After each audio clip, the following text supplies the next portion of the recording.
Hello, അസ്സലാമു അലൈക്കും. ഇന്ന് ഞാൻ തയ്യാറാക്കാൻ പോകുന്നത് ഒരു സിമ്പിൾ പപ്പടം വെച്ചിട്ടുള്ള ഒരു സ്നാക്കാണ് കേട്ടോ. അപ്പോൾ അതിന് വേണ്ടിയിട്ട് ഞാനിവിടെ 12 പപ്പടം എടുത്തിട്ടുണ്ട്. ഇനി നമുക്കൊരു ബൗളെടുത്ത് അതിലേക്ക് നമുക്ക് 2 ടീസ്പൂൺ മൈദപ്പൊടി ചേർത്ത് കൊടുക്കാം, 2 ടീസ്പൂൺ അരിപ്പൊടി ചേർത്ത് കൊടുക്കാം, 1 ടീസ്പൂൺ കാശ്മീരി മുളക് പൊടി ചേർത്ത് കൊടുക്കാം. ഇനി നമുക്കതിലേക്ക് ഒരു നുള്ളു ഉപ്പ് ചേർത്ത് കൊടുക്കാം. ഇനി നമുക്കിതിലേക്ക് കുറച്ച് വെള്ളം ചേർത്ത് നമുക്ക് നന്നായിട്ടൊന്ന് മിക്സ് ചെയ്ത് ഒരു ബാറ്റർ ആക്കിയിട്ടെടുക്കാം. ഇപ്പോൾ നമ്മളുടെ ബാറ്റർ ഇവിടെ തയ്യാറായിട്ടുണ്ട്. ഇനി നമുക്കതിലേക്ക് കുറച്ച് എള്ള് ചേർത്ത് കൊടുക്കാം. ഇനി നമുക്കിതൊക്കെ കൂടിയിട്ടൊന്ന് മിക്സ് ആക്കിയിട്ടെടുക്കാം.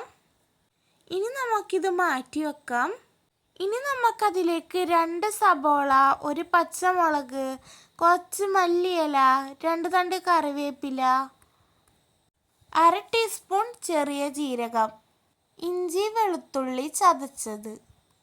ഇനി നമുക്ക് സ്റ്റൗ കത്തിച്ചൊരു പാത്രം വെച്ച് കൊടുക്കാം. അതൊന്ന് ചൂടായി കഴിഞ്ഞാൽ അതിലേക്ക് നമുക്ക് വെളിച്ചെണ്ണ ഒഴിച്ചു കൊടുക്കാം.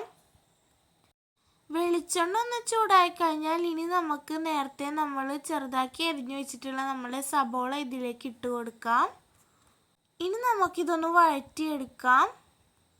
ഇപ്പോൾ നമ്മളുടെ സബോള ഇവിടെ നന്നായിട്ട് തന്നെ വഴണ്ട് വന്നിട്ടുണ്ട്. ഇനി നമുക്കതിലേക്ക് ചെറിയ ജീരകം ചേർത്ത് കൊടുക്കാം. ഇനി നമുക്കിതിലേക്ക് പച്ചമുളക് ചേർത്ത് കൊടുക്കാം, കറിവേപ്പില ചേർത്ത് കൊടുക്കാം, ഇഞ്ചി വെളുത്തുള്ളി ചേർത്ത് കൊടുക്കാം. ഇനി നമുക്ക് ഇതൊക്കെ കൂടിയിട്ടൊന്ന് വഴറ്റിയെടുക്കാം. ഇപ്പോൾ നമ്മളുടെ സബോളയും പച്ചമുളകൊക്കെ ഇവിടെ നന്നായിട്ട് തന്നെ വഴണ്ട് വന്നിട്ടുണ്ട്. ഇനി നമുക്കതിലേക്ക് 1 ടേബിൾ സ്പൂൺ മല്ലിപ്പൊടി, 1/2 ടീസ്പൂൺ മഞ്ഞൾപ്പൊടി, 1/2 ടീസ്പൂൺ കുരുമുളക് പൊടി, ഇനി നമുക്കതിലേക്ക് 1/2 ടേബിൾ സ്പൂൺ ഗരം മസാലപ്പൊടി ചേർത്ത് കൊടുക്കാം. ഇനി നമുക്ക് ഇതൊക്കെ കൂടിയിട്ട് നന്നായിട്ടൊന്ന് മിക്സാക്കി കൊടുക്കാം. ഇനി നമുക്കിതിലേക്ക് 2 ടേബിൾ സ്പൂൺ വെള്ളം ഒഴിച്ചിട്ട് നന്നായിട്ടൊന്ന് മിക്സാക്കി കൊടുക്കാം. എന്നിട്ടൊരു 3 മിനിറ്റ് നമുക്ക് അടച്ച് വെച്ച് വേവിച്ചെടുക്കാം. 1/2 ടീസ്പൂൺ ഉപ്പ് ചേർത്ത് കൊടുക്കാം. ഇപ്പോൾ നമ്മളുടെ മസാല ഒക്കെ ഇവിടെ വന്നിട്ട് നല്ല സെറ്റായിട്ട് വന്നിട്ടുണ്ട്. ഇനി നമുക്കിതിലേക്ക് ചെറുതാക്കി അരിഞ്ഞിട്ടുള്ള മല്ലിയില ചേർത്ത് കൊടുക്കാം. ഇപ്പോൾ നമ്മളുടെ മസാല ഇവിടെ വെന്ത് സെറ്റായിട്ട് വന്നിട്ടുണ്ട്. ഇനി നമുക്കിത് മാറ്റി വയ്ക്കാം. ഇനി ഞാനിവിടെ 3 മുട്ട പുഴുങ്ങി എടുത്തിട്ടുണ്ട്. എൻ്റെ കയ്യിൽ ചെറിയ പപ്പടം ഉള്ളത് കൊണ്ട് ഞാനിവിടെ 1 മുട്ട 4 പീസാക്കിയിട്ടുണ്ട്.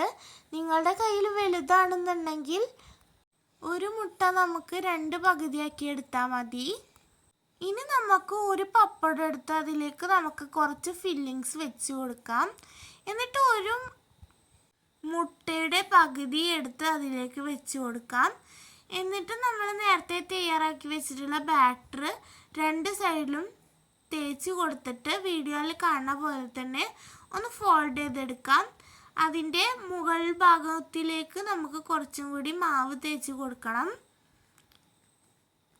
ഇതേപോലെ തന്നെ നമുക്ക് എല്ലാതും ചെയ്തെടുക്കാം.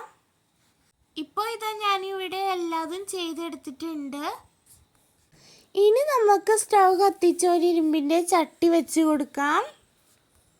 അതൊന്ന് ചൂടായി കഴിഞ്ഞാൽ അതിലേക്ക് നമുക്ക് വെളിച്ചെണ്ണ ഒഴിച്ചു കൊടുക്കാം.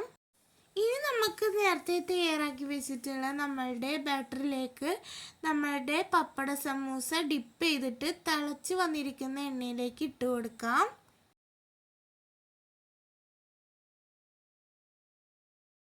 ഇപ്പോൾ ഒരു സൈഡായിട്ട് വന്നിട്ടുണ്ട്. ഇനി നമുക്കിത് തിരിച്ചിട്ട് കൊടുക്കാം. 2 സൈഡും ഒരുപോലെ മുരിഞ്ഞു കഴിഞ്ഞാൽ ഇനി നമുക്കത് കോരി മാറ്റാം. ഇപ്പോൾ നമ്മളുടെ പപ്പട സമൂസ ഇവിടെ റെഡി ആയിട്ടുണ്ട് കേട്ടോ. നല്ല രുചിയാണ്, നമുക്ക് സിമ്പിളായിട്ട് തയ്യാറാക്കാൻ പറ്റുന്ന ഒരു റെസിപ്പിയാണ്. അപ്പോൾ ഇനി എല്ലാവരും പപ്പടം കിട്ടുമ്പോൾ ഇതൊന്ന് ട്രൈ ചെയ്ത് നോക്കുക കേട്ടോ. അപ്പോൾ ഓക്കെ, ബായ്.